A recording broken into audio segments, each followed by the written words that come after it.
Hemos visto cómo Gonzalo y Satur han sido vendidos como esclavos. Era algo habitual en la época, mucho más de lo que pensamos. Uno podía ir al mercado y comprar un esclavo. Incluso estaba bien visto. Y no solo los tenían los nobles, sino que cualquiera que pudiera pagarlo, lo compraba y le ayudaba en su oficio. El Reino de España fue uno de los principales potencias esclavistas de la época moderna.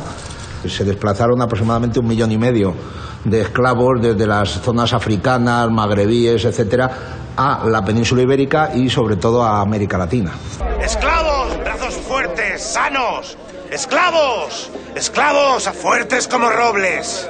¡Obedientes como un perro! El principal propietario de esclavos del Imperio Español era su católica majestad, el rey de España, que tenía además unos esclavos específicos que se llamaban los esclavos del rey. Había esclavos para el servicio doméstico en el Alcázar y en el Buen Retiro. Y luego estaban los esclavos que desarrollaban tareas muchísimo más duras en las galeras de su majestad. Se les golpeaba, se les mutilaba, se les cortaban las orejas, pero es también verdad que, a diferencia de otros imperios esclavistas, de otros imperios coloniales, en el Imperio Español el esclavo podía comprar su libertad. Para vendernos como esclavas. Las mujeres eran más caras que los hombres en el mercado esclavista, fundamentalmente por varias razones. Una, porque podían desempeñar labores domésticas.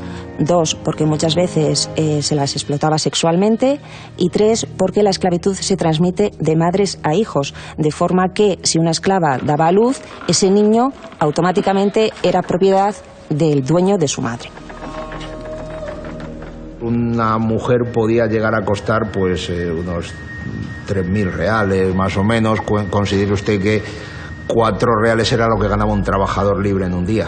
No sé por qué dicen que sois de una raza inferior. Las esclavas estaba prohibido por los ayuntamientos que ejercieran la prostitución, porque se creía que se producía la commixtio sanguinis, o sea, el mezclar la sangre de una negra mulata con una persona de raza blanca suponía una contaminación de sangre, y eso iba en contra de la época de la idea de la pureza. El mismo rey planeta, Felipe IV, tuvo una nieta negra. Y es que su hija, la infanta María Teresa, tuvo relaciones con un esclavo pigmeo, y de allí nació una niña que, según los cronistas, era negra como la tinta. Hay pocos cuadros barrocos que traten el tema de la esclavitud. Sin embargo, sí que conocemos obras muy famosas de Velázquez, como La mulata o La cena de Maus, o incluso Los niños de Murillo. Además de estas obras, lo curioso es que existieran santas negras como Santa Ifigenia dentro de la iconografía religiosa. Esto tenía una finalidad muy clara, que era intentar integrar a los esclavos en la sociedad mediante las cofradías religiosas. Juan de Pareja, que era el esclavo personal de Velázquez. Era un esclavo, no sabemos muy bien si era etíope o argelino, pero lo que sí nos llama la atención es que el bueno de Juan de Pareja era un excelente pintor, y como si de un Michael Jackson se tratara, pues fue blanqueándose en los retratos que se hacía para parecer más de la clase dominante a la que quería, pues al menos honrar, ya que no pertenecer. ¿Qué significan estas marcas? Nuestro destino. Lo que llevéis el aspa, viene Asia. El resto África.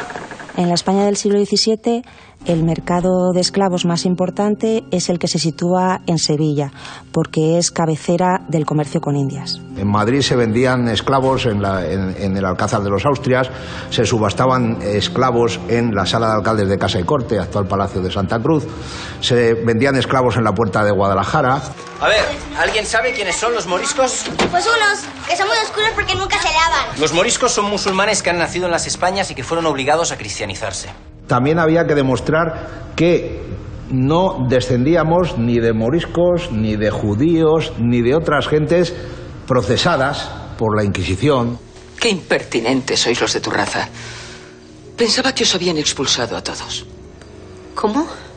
Eres morisca, ¿no? ¿O vas a hacerme creer que eres de sangre cristiana? La limpieza de sangre era un mecanismo más de exclusión social en la época. Los cristianos viejos estaban en una posición superior y podían acceder a determinados cargos y profesiones. Por debajo estarían los cristianos nuevos y, por supuesto, moriscos, judíos, gitanos. En cualquier caso, es indudable que la peor posición social de la época era la que ocupaban los esclavos. Digamos que aunque nadie desearía ser esclavo del Imperio Español que estamos estudiando, pues quizá tuvieran un trato más benigno que en el Imperio francés o en el Imperio inglés. Nos vamos. Has agotado mi paciencia, esclavo. Yo no soy ningún esclavo. Me llamo Gonzalo de Montalvo. Soy el Águila Roja. Esclavitud, trata de personas, piratería, son palabras que nos suenan muy lejanas, pero que hemos tenido dentro de nuestro territorio hasta hace muy poco. Hasta aquí nuestro viaje en el tiempo por hoy. Nos vemos la próxima semana en el siglo del Águila Roja.